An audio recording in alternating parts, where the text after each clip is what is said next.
Hey YouTube, this is gonna just be a quick video about when my morning sickness started.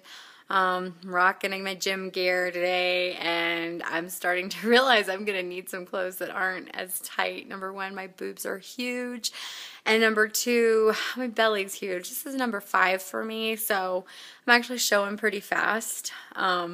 Showing so fast I don't want to show you my belly because it's like humongous, and I'm starting to realize if I'm going to hide this even for a couple more weeks, I'm going to need to just get some large t-shirts because some of my gym clothes are actually kind of fitted.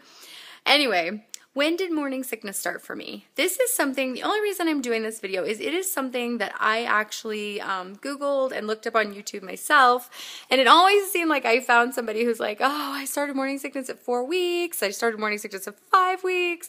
And that wasn't me, and that has actually never been me. Even with my 4 healthy pregnancies before my miscarriage, I was always a late morning sickness starter. I think I've always started having morning sickness between 7 and 8 weeks, and then it's really been mild, except with my 3rd one. It was a doozy. I had morning sickness. It started at about 8 weeks. But it lasted up till 34 weeks when he was born. He was my only preemie, and that is a long story, and at some point I will show you guys the video to that.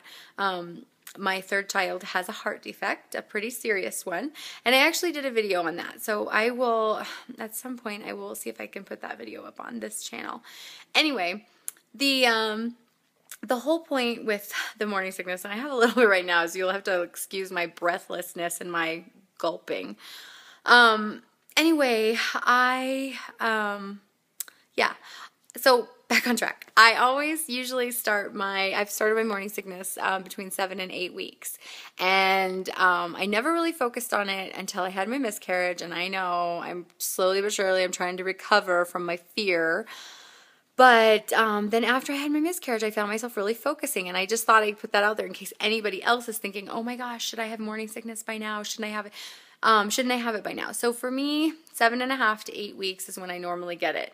In fact, just the other day, we went to Elitch Gardens, the amusement park, on Saturday, and I felt great all day. And I told my husband, oh my gosh, I'm really worried because I feel great. And my husband's like, Karma, don't say that. Don't say that you want. I was like, I don't want to be sick, but I want to know that everything's okay. And when you're throwing up and stuff, it kind of is a little indicator that things are okay.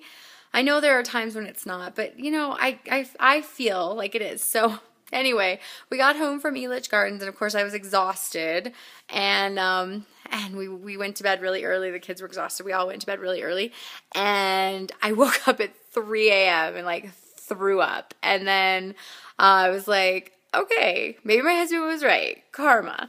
But anyway, I just wanted to kind of throw it out there that if you are 6 weeks pregnant or 5 weeks pregnant and you haven't felt any morning sickness, it can be perfectly normal. I mean, they say it starts between 6 to 8 weeks, and that has always been for me. I've always been on the later side, and I have 4 beautiful boys from that, and I'm hoping to have another beautiful boy. Just hoping to have a healthy baby. But once again, I would not mind at all having a 5th boy. Anyway, that's my morning sickness, when it started video, and I'm going to go rescue my kids from the television. I was just giving them 15 minutes between piano practice and Awana. So